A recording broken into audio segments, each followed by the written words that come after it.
معروف بھارتی صحافی راہل بھاٹیا نے اپنی نئی کتاب دی نیو انڈیا میں بتایا ہے کہ کیسے دنیا کی سب سے بڑی جمہوریت ایک آمریت میں تبدیل ہو گئی۔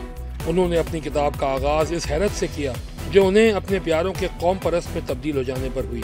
دی نیو انڈیا ان کی اپنی کہانی، تاریخ کا مشاہدہ اور تحقیقاتی صحافت کا امتزاج ہے، اور اس بات کا ثبوت ہے کہ آج کا انڈیا پہلے کے انڈیا سے کافی مختلف ہے۔ اس انڈیا میں چند سالوں میں ہندو قوم پرستی کا رجحان تیزی سے بڑھا ہے۔ دی نیو انڈیا کے ابتدائی صفحات میں بھاٹیا بتاتے ہیں کہ کس طرح ان کے ایک خوش مزاج رشتہ دار مسلمانوں سے نفرت کرنے والے شہری بنے، ان کا ایک غیر سیاسی دوست کیسے اب بڑھ چڑھ کر مسلمانوں پر تنقید کرتا ہے، اور ایک پھپھی ہیں جنہوں نے مسلمانوں کو سیویجز کہنا شروع کر دیا ہے۔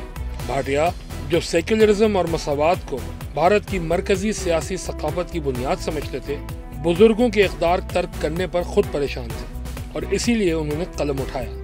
ممبئی سے تعلق رکھنے والا یہ صحافی اس کھوج میں نکل پڑا، اور نتیجتاً یہ کتاب سامنے آئی جو نریندر مودی کے وزیر اعظم منتخب ہونے کے بعد ہندوتوا کے بڑھتے ہوئے اثرات کو بیان کرتی ہے۔ راہل بھاٹیا نے لکھا کہ آج کے انڈیا میں قتل کا بھی جواز دیا جانے لگا ہے اگر اس کی ضرورت پڑے۔ اس مقصد کے لیے بھاٹیا نے متاثرہ افراد اور مجرمان کے علاوہ صحافیوں اور پولیس افسران سے بھی ملاقاتیں کی۔ بھاٹیا ہندو قوم پرست گروپ RSS کی جڑ تک پہنچے، جس کی بنیاد سن 1925 میں رکھی گئی تھی۔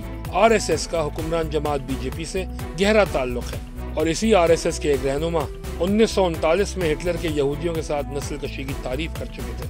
قیام پاکستان کے فوراً بعد بھارت کے پہلے وزیر اعظم جواہر لال نہرو نے اپنے ایک دوست کو رجت پسند اور متعصب ہندوؤں کے خطرے سے آگاہ کیا تھا، اور کہا تھا کہ اگر ان لوگوں کو اپنا راستہ مل گیا تو زندگی ناقابل برداشت ہو جائے گی۔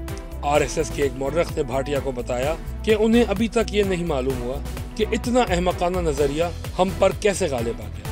بھاٹیا کے مطابق آج کل یہ کام ٹیکنالوجی کی مدد سے کیا جا رہا ہے۔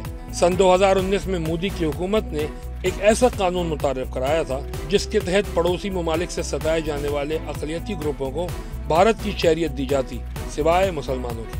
کتاب میں انہوں نے اپنے انداز بیان اور فکری بصیرت سے پڑھنے والے کو بالکل بھی بور نہیں ہونے دیا۔ وہ اس بات پر حیران تھے کہ کیسے صدیوں پرانے تنازعات کو دوبارہ زندہ کیا گیا، جس سے مسلمانوں کے خلاف زہر اگلنے کا آغاز ہوا۔